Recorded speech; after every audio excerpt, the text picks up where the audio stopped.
Fédérer les acteurs entre eux, de dire tiens on a rencontré X qui fait Y, vous devriez vous rencontrer, etc.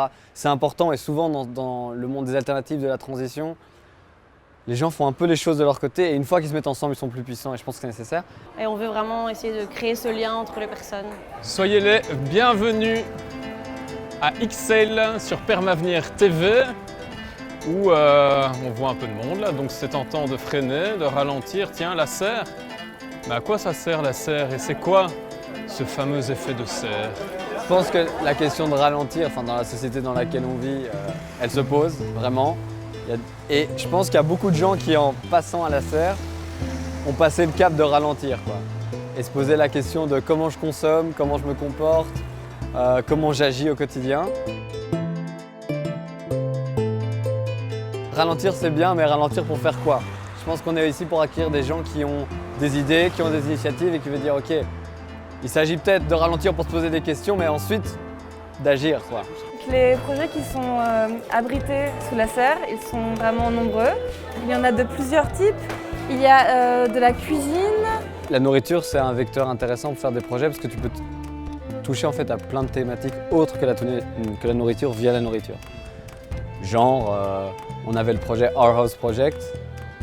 Le but, c'était de permettre majoritairement à des Syriens de rentrer sur le marché de l'emploi via la cuisine. Et donc, ils venaient cuisiner ici.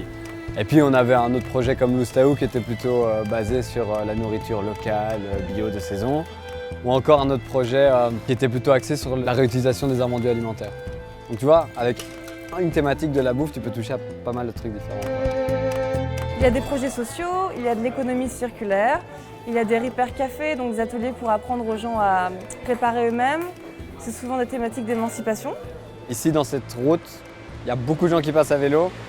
Et en fait, il suffit d'ouvrir la porte du garage. Une fois que tu as quelqu'un qui est là avec des outils, les gens s'arrêtent, ils viennent réparer leur vélo. Tout ça forme une super chouette communauté qui parfois organise ensemble des événements. On tient beaucoup à la mutualisation ici, à mettre en commun les ressources qu'on a. Donc c'est le bâtiment. Mais c'est aussi les savoirs, les outils, la communication, les idées. Par exemple, il y a la Jacqueline. La Jacqueline, ils font des systèmes sonos mobiles. Ils le posent sur des vélos pour aller dans les manifs. Et là, tu as la Jacqueline qui fait de la musique au milieu de la masse critique. C'est incroyable. Et il y a un projet de cuisine qui s'est mis à cuisiner avec la Jacqueline et ils organisent des balades ensemble et ils deviennent super riches de leur collaboration. Il y a des gazapes. On a aussi des bureaux partagés, il y a le musée du capitalisme. C'est un musée itinérant à destination des jeunes dans les écoles mais d'autres qui explique ce qu'est le capitalisme sans être super frontal mais qui fait poser question aux gens de c'est quoi les alternatives, où est-ce qu'on va et comment on peut mieux faire. Ouais, on est arrivé ici, il n'y avait rien, il n'y avait pas d'eau, il n'y avait pas de gaz, il n'y avait pas d'électricité.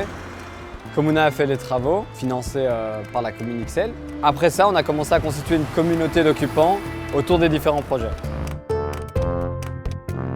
Chloé, est-ce que tu peux expliquer ce que cet endroit, la serre, apporte à votre projet Sans Pape? Déjà un toit, parce que c'est la serre qui abrite l'entièreté de nos réunions et nos gros travails d'équipe pour développer cette bière solidaire qu'est la Sans Pape.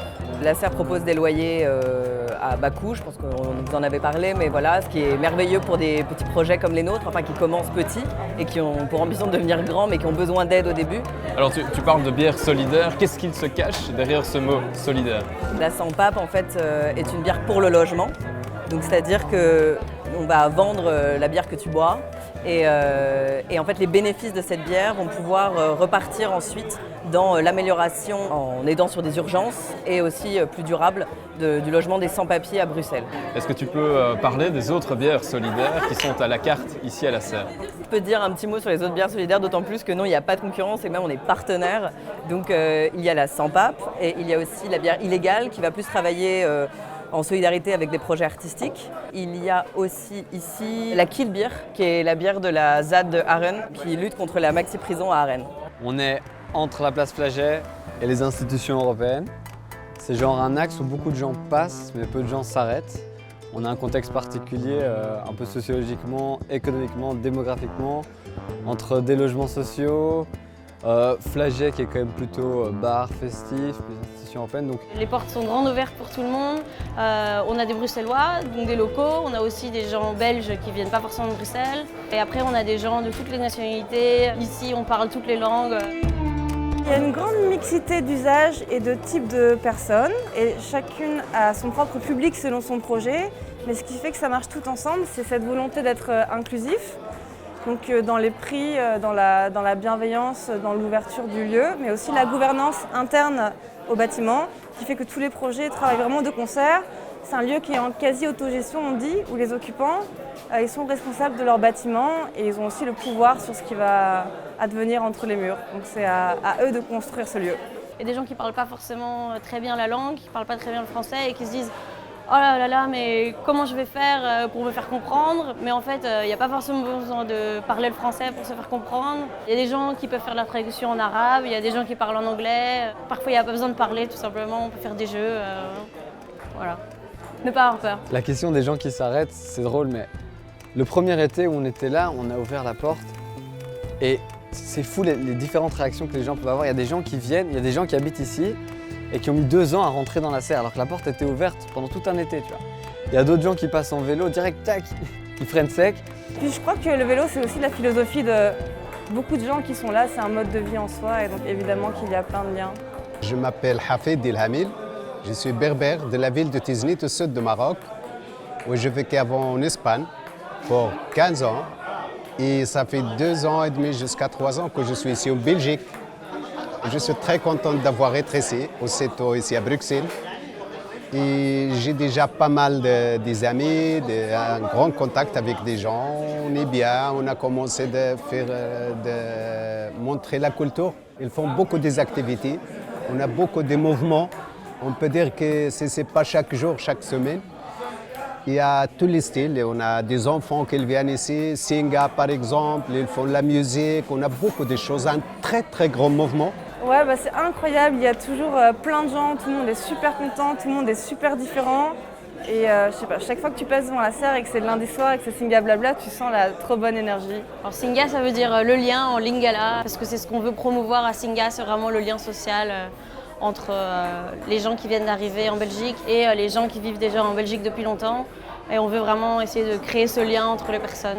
Qu'est-ce que c'est le Singa Blabla? C'est un peu une grande place de marché où il y a plein de gens qui viennent, qui se retrouvent, qui jouent aux jeux de société, qui font du ping-pong. Il y a des gens qui viennent avec des gâteaux, il y a des gens qui viennent avec des choses à boire. Ça discute, ça joue aux cartes. Voilà, c'est vraiment un lieu de rassemblement pour la communauté Singa. J'ai passé de la rue, je cherche pour me trouver à maison de vivre. Et j'ai trouvé quelqu'un ici qui s'appelle M. Alan. Je lui ai demandé c'est quoi ça, qu'est-ce qu'on fait ici. Et dans ce moment-là, ça a commencé, on a branché et on est arrivé, on est maintenant. Et voilà, le premier souvenir, c'était d'avoir trouvé la serre ici. On essaye de créer ce qu'on appelle chez nous un écosystème entre ces différentes alternatives. Et donc, il y a 2 aspects là-dedans, je pense, qui m'intéressent. C'est d'une part de fédérer les acteurs entre eux, de dire tiens, on a rencontré X qui fait Y, vous devriez vous rencontrer, etc. C'est important et souvent dans le monde des alternatives, de la transition, les gens font un peu les choses de leur côté et une fois qu'ils se mettent ensemble, ils sont plus puissants et je pense que c'est nécessaire. L'autre chose, c'est la sensibilisation au grand public. Et donc je pense que faire des tours où on va, on voit, éventuellement on filme, on diffuse, ça permet de communiquer aux gens que ça existe et que c'est possible. Alors, je sais pas vous, mais moi je préfère cet effet de serre-ci que l'autre. Si vous avez apprécié cette vidéo, n'hésitez pas à la partager, à faire en sorte qu'elle ne reste pas simplement sur la page de Permavenir TV, mais qu'elle se distille comme la sans-pape aux 4 coins de la Wallonie, de Bruxelles et même peut-être au-delà. En parlant d'au-delà, pour moi il est temps d'aller vers l'avenir. Et l'avenir, il nous ramènera à la serre tout prochainement pour un projet qui nous tient très fort à cœur. J'en dis pas plus, restez branchés, moi je passe la deuxième.